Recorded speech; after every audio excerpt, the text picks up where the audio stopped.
Hoje eu vou estar dando continuidade à série Últimos Dias, e a gente, semana passada, começou a falar sobre o tipo de pessoa que vai estar preparado para aquele grande dia, né? O tema da mensagem foi Preparados para o Grande Dia. Na verdade, era um questionamento: será que nós estamos preparados para aquele grande dia? E nós falamos sobre o versículo 13 de Mateus 24, quando diz que nos últimos dias, apesar de ter tanto engano, apesar de ter tanta maldade sendo multiplicada, iniquidade, o amor de quase todos esfriando, falso Cristo, falso profeta, tantas coisas terríveis, o versículo 13 vai dizer que nós temos aqueles que vão permanecer firmes até o fim, né? Nós teremos aqueles que vão permanecer firmes, perseverando até o fim. E eu introduzi essa mensagem, trabalhei o conceito de perseverar e falei sobre uma forma de perseverar, e hoje eu vou falar algumas outras. Espero que você depois tenha vontade, desejo de ir no YouTube com a sua Bíblia, papel e caneta e anotar, porque é bastante conteúdo. E eu conversava com um amigo hoje do Brasil, falava para ele: puxa, sabe quando o pai sente que está falando muito e o filho não sabe se o filho está ouvindo? E aí fica naquela dúvida: será que eu falo mais ou eu me calo? É mais ou menos assim que eu estou me sentindo, irmãos, com essa série. Eu não sei se eu estou falando demais, não sei se eu tenho que parar de falar, não sei se os meus filhos estão ouvindo, não sei, mas eu estou nesse sentimento. E graças a Deus que a gente tem a tecnologia, a gente pode ver depois e rever e com bastante calma. Era bom se a conversa com os nossos filhos a gente também gravasse assim, para a gente poder rever e eles pudessem rever também, né? É até uma boa ideia para nós, pais, né? Mas eu quero ler vários textos da Bíblia hoje. Espero que o Senhor me ajude a ler muitos textos. Eu quero começar com 2 Timóteo 2:12, depois Tiago 1:12, depois Mateus 20:22. 2 Timóteo 2:12, Tiago 1:12 e Mateus 10:22 são todos textos que falam sobre perseverança. E aqui 2 Timóteo 2:12 diz: se perseverarmos, há uma condicional. Se perseverarmos, com Ele reinaremos. Se o negarmos, Ele nos negará. Tiago 1:12 vai dizer o seguinte. Tiago 1:12. Feliz é aquele que suporta com paciência as provações e tentações, porque depois receberá a coroa da vida. E Deus prometeu àqueles que o amam. E amar ao Senhor foi a primeira forma prática que eu falei domingo passado sobre como perseverar. Às vezes a gente ouve tantas coisas, mas a grande pergunta é como, de que forma prática. E aqui Tiago fala para nós: se nós amarmos ao Senhor, nós vamos conseguir perseverar e nós vamos receber uma recompensa naquele dia. Amém? E o último, Mateus 10:22, só para a gente começar essa mensagem. Mateus 10:22. Todos os odiarão por minha causa. Está falando sobre nós, né, irmãos?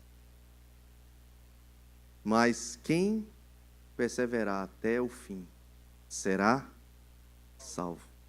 Nós não estamos aqui para sermos amados pelo mundo. Nós não estamos aqui para encontrarmos a aprovação da sociedade. Nós não estamos aqui para aprender a como viver até em harmonia com o mundo. Não, a gente não vai conseguir viver em harmonia, irmãos. Não vai dar. Porque treva e luz não tem como estar harmonizado. Entendeu? Não tem como.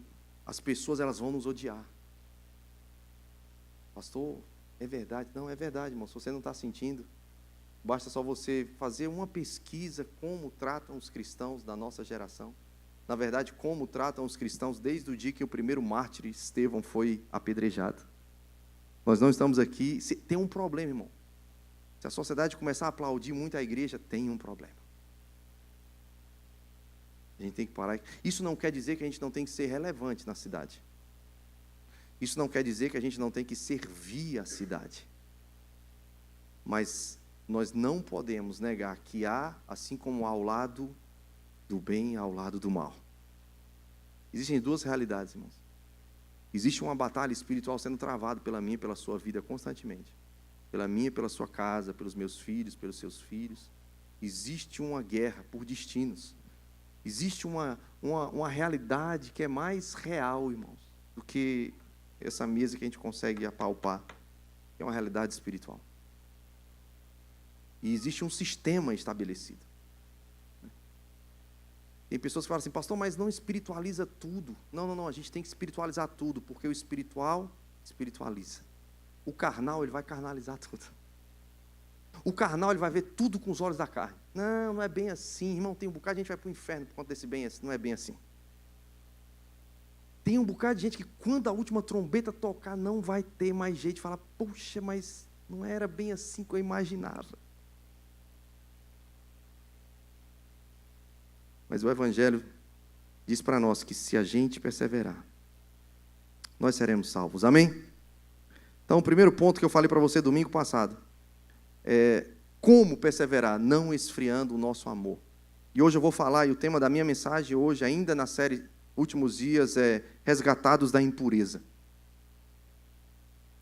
Essa imagem é bem forte, eu tive uma visão mais ou menos assim. E, na verdade, tem essa mulher de branco, mas, na verdade, a visão que eu vi era uma noiva de branco. E essa noiva, ela andava no meio de uma geração corrompida. Essa noiva, ela andava no meio dessa geração corrupta e corrompida. Com muita sujeira. E, apesar de estar no meio dessa geração, ela não perdia a sua pureza. Mas a gente também não pode perder a consciência que foi de lá que Deus nos tirou. Então, irmãos, receba essa palavra com muito amor e carinho. Nós não estamos aqui em nenhuma mensagem, não é pretensão minha nenhuma, de dizer que nós somos melhores do que ninguém, de que nós somos o povo melhor do que qualquer outra pessoa. Não, nós estamos aqui porque sabemos de onde Deus nos tirou. Sabemos quem seríamos se não fosse o Senhor. Sabemos que a nossa única esperança está na palavra do Senhor, nos ensinamentos de Jesus, na promessa de que Ele voltará. Essa é a única saída para nós. E nós sabemos que de onde viemos existem muitos outros ainda que estão lá. E por isso nós precisamos não nos isolar, não viver num gueto, não viver, sabe assim, isolado de todos e de todos. E esse é o paradoxo da fé cristã que eu vou falar hoje, irmãos. Porque o mistério da fé cristã não é a gente se isolar do mundo, mas é a gente mesmo estando em meio ao mundo corrompido, mesmo em meio estando a uma sociedade tão imoral, mesmo estando em uma geração de valores tão invertidos, de coisas tão escandalosas, que mais ou menos não imaginava que um dia iam tentar legalizar a pedofilia. Ainda assim, nós não somos daqueles que se isolam no meio das matas ou nos montes. Nós não somos monges, nós somos discípulos de Jesus. E a questão é como perseverar em meio a uma geração tão corrupta e tão caída, sem fazer com que as pessoas se sintam mal quando cheguem perto da gente, sem constranger ninguém, sem querer forçar ninguém, enfiar a Bíblia goela abaixo, dizendo que a pessoa vai para o inferno. Não, como a gente viver, irmãos, mesmo sabendo que luz e trevas, elas não têm harmonia nunca, irmão, mesmo sabendo que a gente tem que andar em tribo mesmo, em bando, e a gente não pode se misturar, mas como não se misturar e perseverar, irmãos? Eu quero falar sobre isso com vocês hoje, pode ser? Primeira coisa que eu quero falar para você hoje está no texto de 1 Tessalonicenses capítulo 5. Quando Paulo fala sobre os últimos dias, ele diz que a gente precisa vigiar. Vigiar. A gente precisa aprender com Paulo que nos últimos dias, a vigilância é uma forma prática da gente viver em meio a uma geração tão distante de Deus, sem a gente se contaminar, sem a gente perder a pureza. Lembrando que de lá, da impureza, nós já fomos resgatados, né? E aqui em 1 Tessalonicenses capítulo 5, a partir do versículo 4, na verdade eu vou ler do 1. Irmãos, não é necessário que lhes escreva sobre quando e como tudo isso acontecerá, pois vocês sabem muito bem que o dia do Senhor virá inesperadamente, como um ladrão à noite. Quando as pessoas disserem, tudo está em paz e seguro, então o desastre lhes sobrevirá tão repentinamente como iniciam as dores de parto de uma mulher grávida, e não haverá como escapar.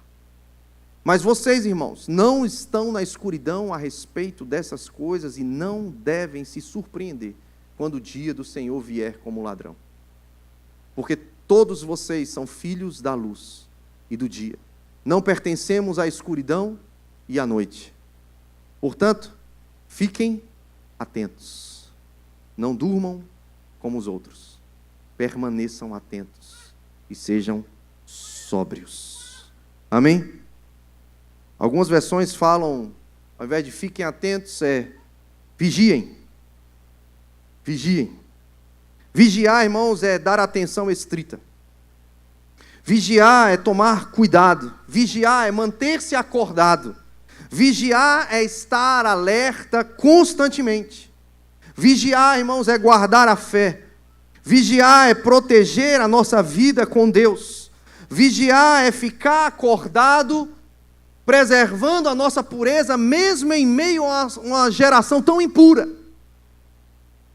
E sabendo que existem pessoas que estão dormindo. E dormir aqui, que Paulo fala, não é só um sono do descanso físico, não. Dormir aqui é em meio a um povo e uma geração que é indiferente à salvação. E por isso ele vai ceder à preguiça e ao pecado. Ou seja, existem dois lados, irmãos. Existem dois lados. E durante toda essa mensagem eu vou mostrar para você que nos últimos dias existem dois lados. E a questão é em que lado nós vamos estar, irmãos, quando Jesus voltar. De que lado ele vai nos achar? Existem aqueles que estão dormindo, que estão entregues às suas paixões, prazeres, preguiças, cedendo às tentações e pecado. Mas existem aqueles que decidiram ficar vigilantes, atentos. Nós somos do dia, nós não somos da noite, como Paulo vai falar. Porque de noite é que as pessoas fazem as obras das trevas, de noite é que elas se embriagam, mas nós somos do dia. Lucas 12, se puder soltar, versículo 37, 38, eu falei, prepara a galera da mídia que hoje tem bastante versículo. Lucas 12, 37, 38, eu quero ver se vocês são ligeiros mesmo. Olha o que a palavra do Senhor vai dizer. Eu fico aqui tentando enrolar, né, irmãos? Vamos ver, aleluia. O que a palavra do Senhor vai dizer? Lucas 12, 37 e 38.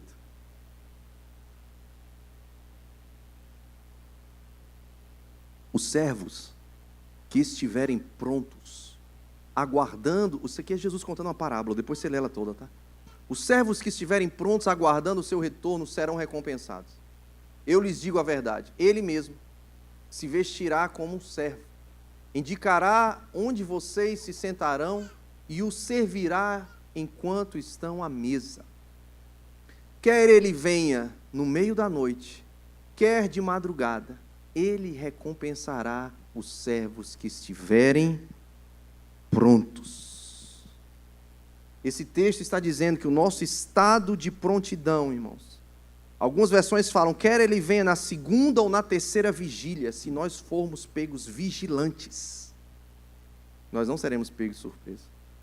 O Senhor ele vai se vestir de servo, vai preparar uma mesa, nós vamos sentar na mesa do banquete do Senhor e ele vai nos servir nas bodas do Cordeiro. Imaginou um negócio desse, irmãos? E aí o texto aqui, Jesus contando a parábola, ele fala, ei, não interessa se é na segunda ou na terceira vigília, não interessa se é no meio da noite ou se é na madrugada, ou seja, irmãos, Jesus vai falar também em Mateus 24, nem anjos, nem ele mesmo sabia o dia e a hora. Ninguém sabe o dia e a hora. Nós vimos lá no começo, irmãos, da nossa série, 8 previsões que fracassaram, falsas, de pessoas tentando dizer o dia e a hora. Ou seja, o mais importante, irmãos, não é a gente apontar dia e hora. O mais importante é a gente estar ligado para o cenário e tipos de pessoas dos últimos dias. Fatos que apontam para nós, que mostram a proximidade da volta de Jesus. Mas ninguém sabe se é na segunda vigília, se é na terceira vigília, se é meia-noite, é 3 da manhã. Ninguém sabe a hora, irmão. Porque o mais importante não é a gente caçar a hora exata, o mais importante é, independente da hora que ele vier, a gente estar vigilante. Lucas 21, 36 diz: vigiai, pois, a todo tempo, orando, para que possais escapar de todas essas coisas que têm de suceder e estar de pé na presença do Filho do Homem. Lucas 21 está falando dos últimos dias e está dizendo que nos últimos dias as pessoas vão se entregar ao amor, aos prazeres, às orgias, às bebedices, às luxúrias, ao hedonismo, prazer a qualquer custo, qualquer hora. E ele diz: ei, essas coisas elas vão acontecer, mas vocês precisam estar vigilantes em oração, para que quando o Senhor voltar, vocês forem achados de pé na presença do Senhor. Jesus ainda diz em Mateus 26, 41. Mateus 26, 41. Vigiai e orai, para que não entreis em tentação. O espírito, na verdade, está pronto, mas a carne é fraca. Tem gente que se apega nessa palavra para justificar tudo, né? A carne é fraca, pastor. Irmãos, eu queria ver se a gente se apegasse tanto à outra parte do versículo, que o espírito está pronto. Imaginou se a gente se apegar a essa parte? Mas é porque aquela frase, aquele que é bom de dar desculpa para tudo, ele não é bom em quase nada. Então a gente pega essa desculpa, porque a carne é fraca, pastor. Não, mas o espírito está pronto. Então o que eu faço? O espírito está pronto. Jesus diz, irmão, está escrito: vigiai e orai. Então, o primeiro ponto dessa noite é vigiar. Olha para o irmão que está do seu lado e diz: ei, irmão, vigia. Segundo ponto, despertar do sono. Marcos 13, 35 a 36, Romanos 13, 11 e 12 e Efésios 5, 14. Marcos 13, 35 a 36, diz o seguinte: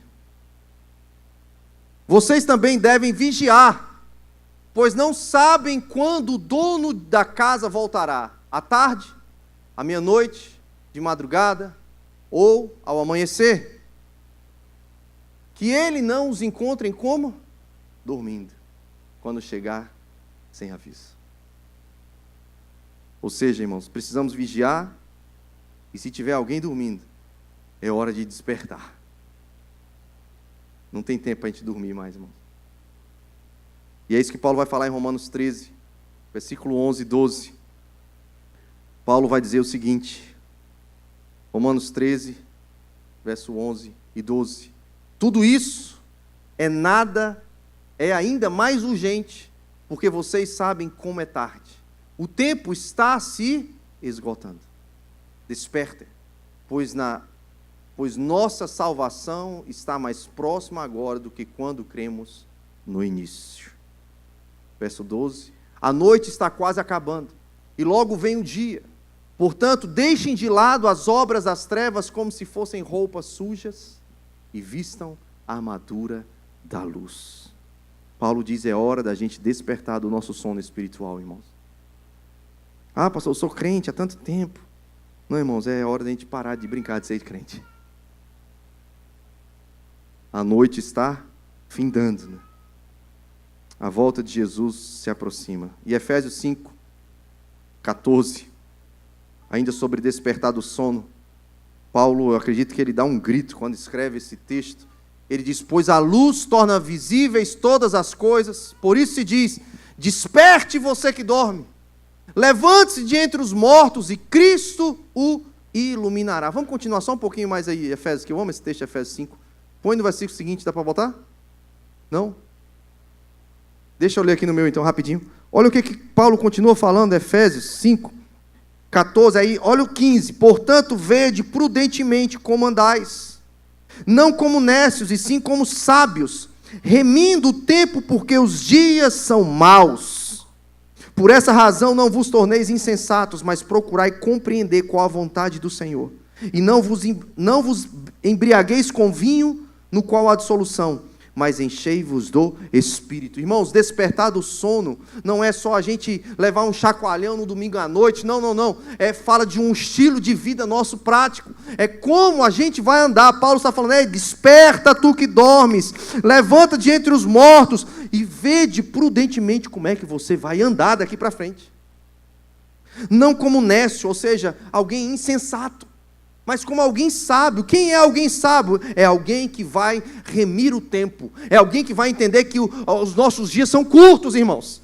Se a gente viver, irmãos, 120 anos, é lucro. Se a gente viver 80 anos, é lucro. Se a gente viver 90 anos, é muito. Lá no Salmo 90, versículo 12, vai dizer, a gente precisa aprender a contar os nossos dias, para que a gente encontre, alcance um coração sábio. Mas deixa eu te falar uma coisa, o que são 90 anos comparado a uma eternidade? Como nós nos comportamos nessa breve estação da nossa existência vai determinar como nós vamos passar toda a eternidade. Não, fala para mim se vocês estão entendendo, irmãos. Porque essa geração diz, não, você aproveita a vida, você tem que viver agora. Não, o que tem? Não tem nada, ninguém está vendo. Você merece ser feliz, vai, curte a vida. Tem que viver, tem que ser feliz, você tem que aproveitar tudo, porque só tem uma vida. É verdade, só tem uma vida. O que você faz nessa estação vai determinar o que a gente vai colher na eternidade, irmãos. Paulo está dizendo, desperta. Não é hora mais de ficar se embriagando, mas a não ser se encher do Espírito. Procura discernir qual a vontade de Deus. Então, vigiar e despertar do sono. Terceiro, nós precisamos, irmãos, nos últimos dias, entendendo que o Senhor nos resgatou da impureza, nós precisamos andar com Deus em meio à nossa geração, que é uma geração corrompida. E a Bíblia tem relatos de vários personagens. Eu vou falar um personagem aqui que é Noé. Gênesis 6, 9 vai dizer que Noé andou com Deus. Gênesis 7, capítulo 7, versículo 1 vai dizer que ele era um homem justo, íntegro, temente a Deus. Ele andou com Deus, irmãos, no meio dos seus contemporâneos. Quem eram os contemporâneos de Noé? Eram aqueles que todo desígnio do seu coração era mau. Está lá em Gênesis capítulo 6. Todo desígnio dos homens da geração de Noé eram desígnios malignos. E era tão maligno que Deus falou, eu tenho que purificar a terra de novo. E ele olha para a terra e ele acha alguém que gera um sorriso nos seus lábios. Ele fala, eita, eu encontrei alguém diferente. Mateus 24, 37, se puder soltar para mim, vai dizer sobre os últimos dias. Jesus, nesse capítulo dos últimos dias, ele vai falar, os últimos dias são como os dias de Noé. 37 em diante, tá? Mateus 24, do 37 em diante. Vamos ler aqui, deixa eu abrir aqui também. Estão comigo? Mateus 24, do 37 em diante. Quando o Filho do Homem voltar, será como no tempo de... Irmãos, é Jesus que está falando. Então, no mínimo, eu tenho que parar nesse versículo 37 e saber como era o tempo de Noé. Porque Jesus está dizendo a similaridade entre os dias de Noé, o tempo de Noé, a geração de Noé e a geração dos últimos dias. Jesus, ele diz, vai ser como, ou seja, igual, similar, semelhante. E aí ele continua no versículo 38. Nos dias antes do dilúvio, o povo seguia sua rotina de banquetes, festas, casamentos, até o dia em que Noé entrou na arca. Não perceberam o que estava para acontecer, até que veio o dilúvio e levou todos. Assim será na vinda do Filho do Homem. 2 homens estarão trabalhando juntos no campo, um será levado, o outro deixado. 2 mulheres estarão moendo cereal no moinho, uma será levada, outra deixada. Portanto, vigiem, pois não sabem em que ocasião o Senhor virá. Entendam isso.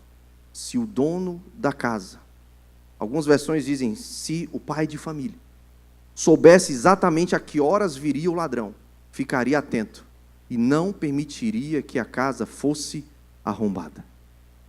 Estejam também sempre preparados, pois o Filho do Homem virá quando menos esperam.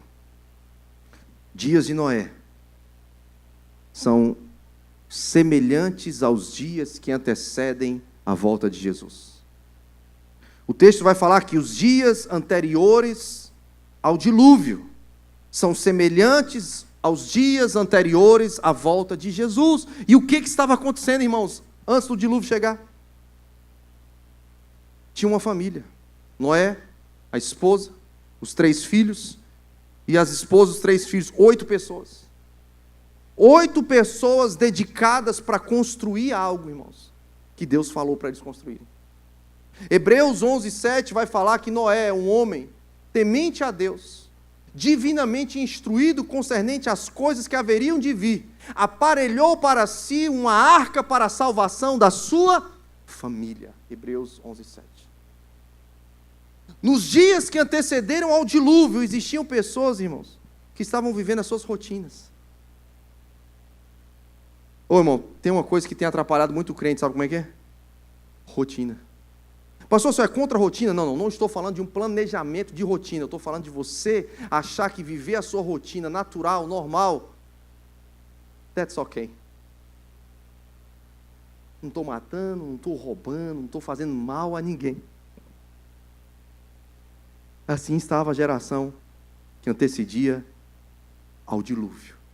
Tinha um louco no meio do mato, cortando madeira, para construir um negócio que ninguém sabia o que era, porque ia acontecer um negócio que ninguém nunca tinha ouvido falar. Até que a primeira gota caiu. E o louco virou o mais sábio da terra.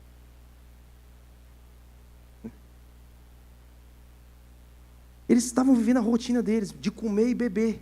Algumas versões falam, eles comiam e bebiam. Para que coisa mais básica, irmão? Necessidade mais elementar do que comer e beber. Tem pecado, pastor, em comer e beber? Lógico que não, irmão. Só se for em excesso. Preste atenção. Existem pessoas que elas acham que está tão tranquila a vida delas, mas essas pessoas também serão pegas de surpresa, irmão. Ah, pastor, ele é tão bom, só falta Jesus. Não, só falta tudo, irmão. Não faz nada, não comete um crime, não faz mal a ninguém, é um cidadão do bem. Mas quando Jesus voltar, irmão, Ele não vai pedir a ficha da nossa opinião sobre alguém. Ele vai abrir o livro da vida, e se o nome da pessoa não estiver lá... Estão entendendo, irmão? Noé foi conhecido como o apregoeiro de justiça, segundo Pedro. Mas Noé não foi um pregador. Tem algum texto, Noé pregando na Bíblia, você já viu? Noé, ele pregava, irmãos, com o estilo de vida dele. Nos últimos dias, irmãos, os maiores pregadores talvez vão ser aqueles do anonimato.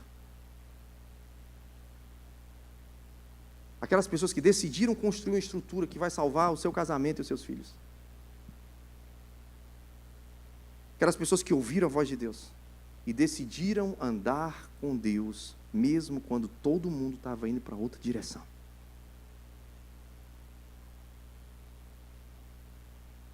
Quando todo mundo estava desacreditando, só comendo, bebendo, comprando, vendendo, casando, dando seus filhos em casamento, aparentemente nada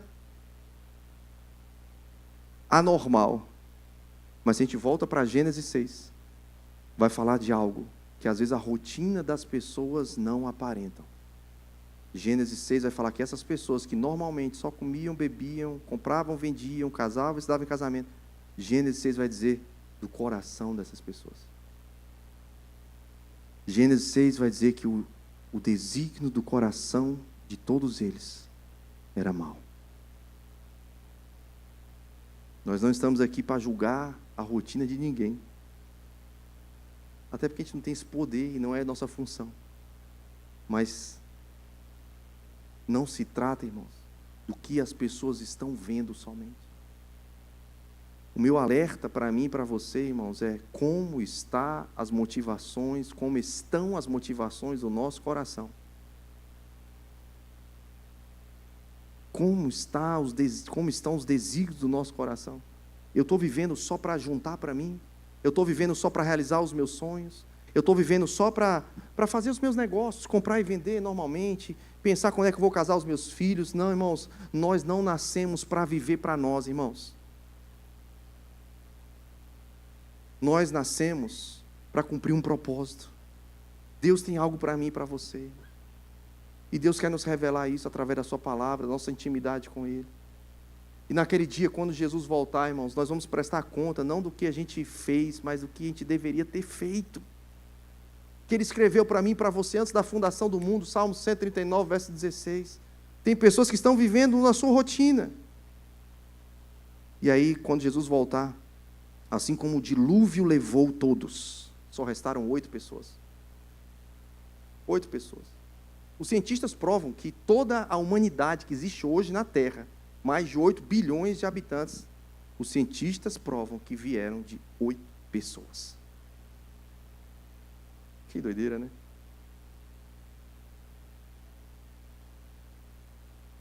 E Noé não era um sacerdote, não era um avivalista internacional, não era um cantor gospel.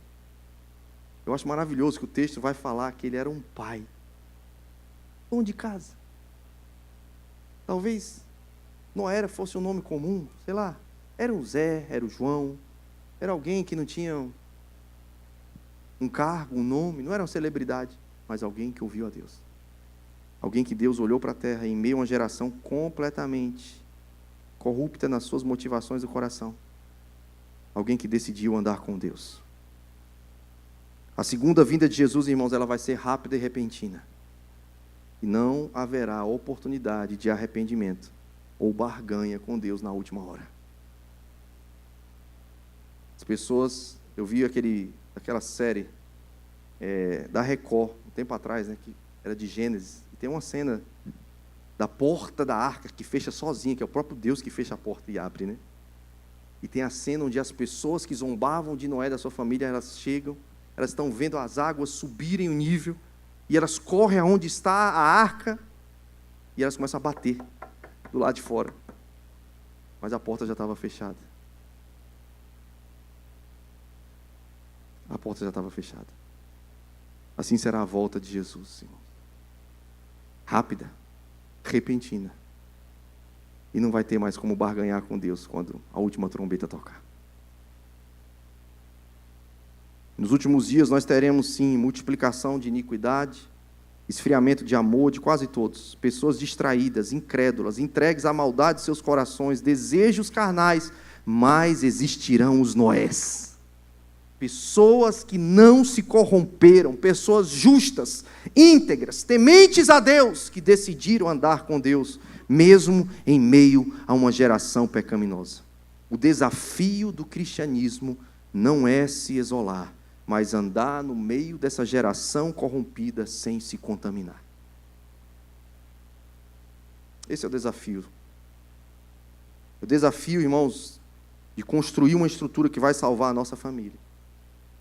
A melhor estrutura e mais segura dos últimos dias se chama família.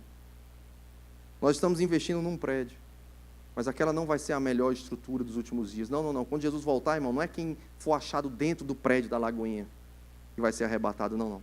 É quem construiu um altar de adoração na sua casa. A melhor estrutura, mesmo não sabendo dia e hora, são daqueles que vigiam, ouvem a voz de Deus, e mesmo em meio a uma geração tão pecaminosa, eles decidem andar com Deus. E por isso eles não se contaminam. É o próximo ponto.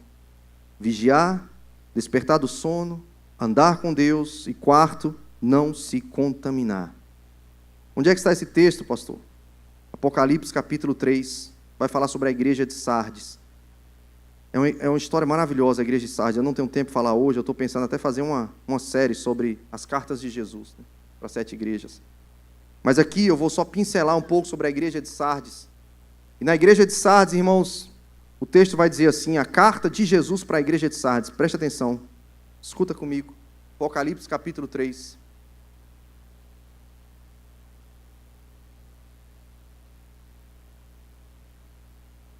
Jesus falando para João: escreve essa carta ao anjo da igreja em Sardes.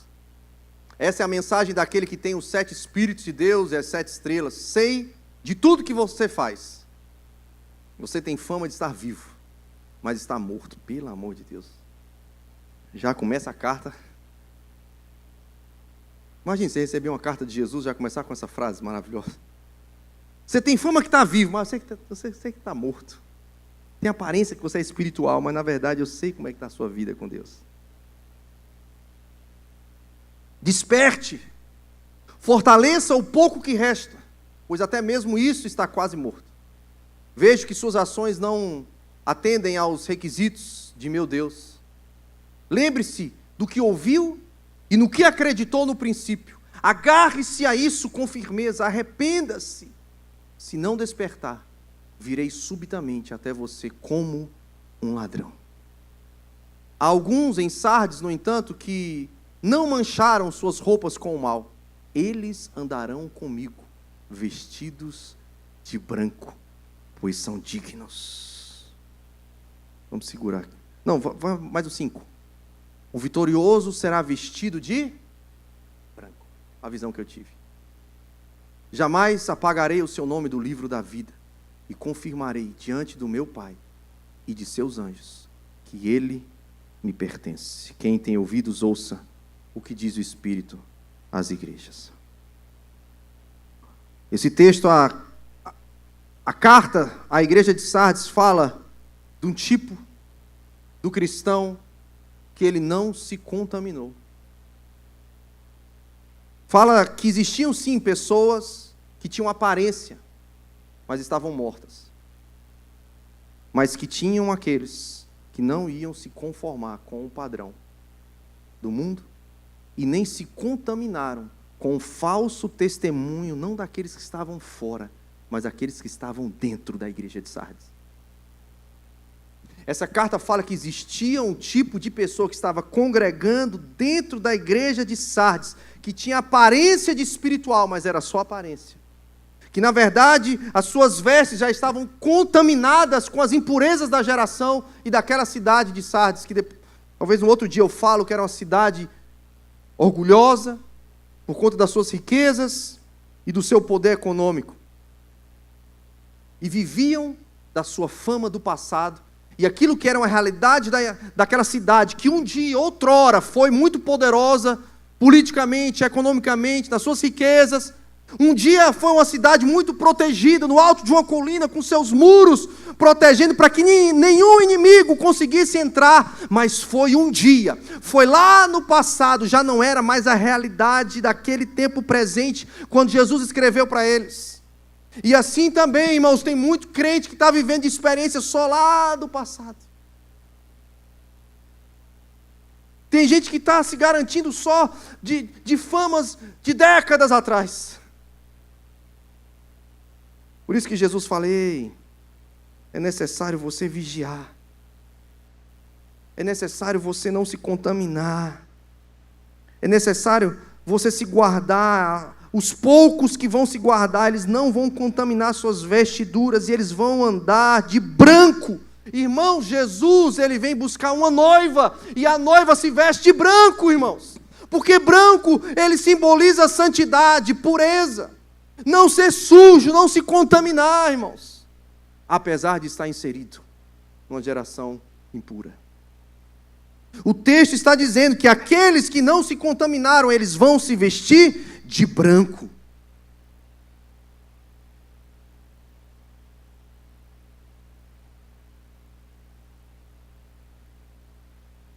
Para quem não estiver vigilante, vestido de branco, Sardes vai dizer que o Senhor virá como um ladrão. Vocês percebem que sempre usa essa expressão, como um ladrão? Por quê, irmãos? Porque quem não estiver vigiando, quem não estiver despertado do sono, quem não estiver andando com Deus, quem não estiver, irmãos, se preservando para não se contaminar, quem não estiver vestido de branco, irmãos. Vestiduras brancas falam de vestiduras que foram lavadas e alvejadas no sangue do Cordeiro, Apocalipse capítulo 7, versículo 9. Vestiduras brancas não é porque eu sou o cara, eu sou bom, eu me garanto, eu resisto. Não, eu sou melhor, eu sou espiritual, não. Vestiduras brancas são exatamente daquelas pessoas que sabem que não são, que não podem, que não têm força, sabem de onde vieram, sabem a sua raiz, sabem a sua estrutura, sabem o seu background, sabem a sua história. E por isso fala, o único jeito, eu preciso lavar minhas vestes no sangue do Cordeiro. Só Ele para me purificar. Só Ele para me dar vestes brancas. Vestes brancas falam daqueles que são selados por Ele. Meu Deus, como eu queria ter tempo de falar isso aqui hoje, mas não tenho. Vestes brancas. E aí eu quero, Apocalipse 22, versículo 10 ao 14. Eu estou caminhando para o fim, irmãos. Apocalipse 22, do 10 ao 14, diz assim: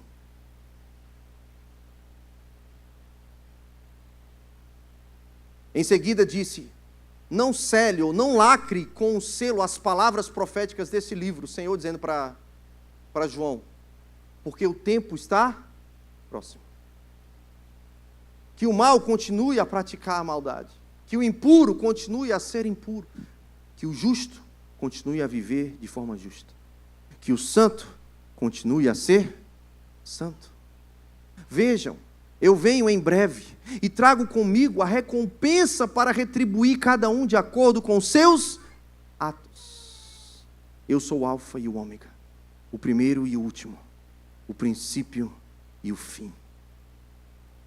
Verso 14 diz, felizes aqueles que lavam as suas vestes. A eles será permitido entrar pelas portas da cidade e comer do fruto da árvore da vida. Jesus não vem buscar, irmãos, uma prostituta. Jesus, ele vem buscar uma noiva, vestida de branco, ataviada, com roupas alvejadas, sem mancha, né? Sem mancha. Não na nossa força, mas pelo sangue do Cordeiro. Não pelo que a gente faz, não por obras, por merecimento, mas por aquilo que Jesus fez por nós. Não tem outra forma, irmãos, de estarmos preparados, a não ser entregar a nossa vida para Jesus. Deixar Ele nos purificar, mudar as nossas vestes, mudar a nossa forma de viver. Mais adiante, versículo 17, ia dizer, o Espírito e a noiva dizem, vem. A volta de Jesus, irmãos, é o encontro do noivo com a noiva. Jesus, ele vem como um ladrão para aquele que não vai estar preparado, para aquele que está com a roupa contaminada, para aquele que não está vigilante, para aquele que está dormindo. Jesus vem como um ladrão para as pessoas que vão ser pegas de surpresa, como disse lá em Mateus 24, 39. Eles não perceberam e de repente chegou o dilúvio. Para esses, Jesus virá como um ladrão. Mas para nós, vigilantes, despertados do sono, não se contaminando, andando com Deus, uma escolha diária, mesmo em meio a uma geração impura. Jesus, ele não vem como um ladrão, ele vem como um noivo. E se eu estou esperando um noivo, irmãos, e os dias se aproximam, o relógio marca 11h59. E à meia-noite se ouvirá um grito dos amigos do noivo. Mateus 25, versículo 6. À meia-noite, o amigo do noivo vai gritar, eis o noivo, saí-lhe ao seu encontro. Quem espera um noivo, irmãos, não tem medo. Quem espera um noivo tem esperança. Quem está esperando um noivo, ele não fica inseguro, porque ele não espera um ladrão, ele fica confiante. Quem espera um noivo, ele não tem indiferença, ele tem expectativa. Quem espera um noivo não vive uma vida religiosa, de aparência como os crentes de Sardes. Não, quem espera um noivo tem uma vida fervorosa. Porque todo aquele que espera esse grande dia, 1 João 3,3 diz, a si mesmo se purifica. Amém?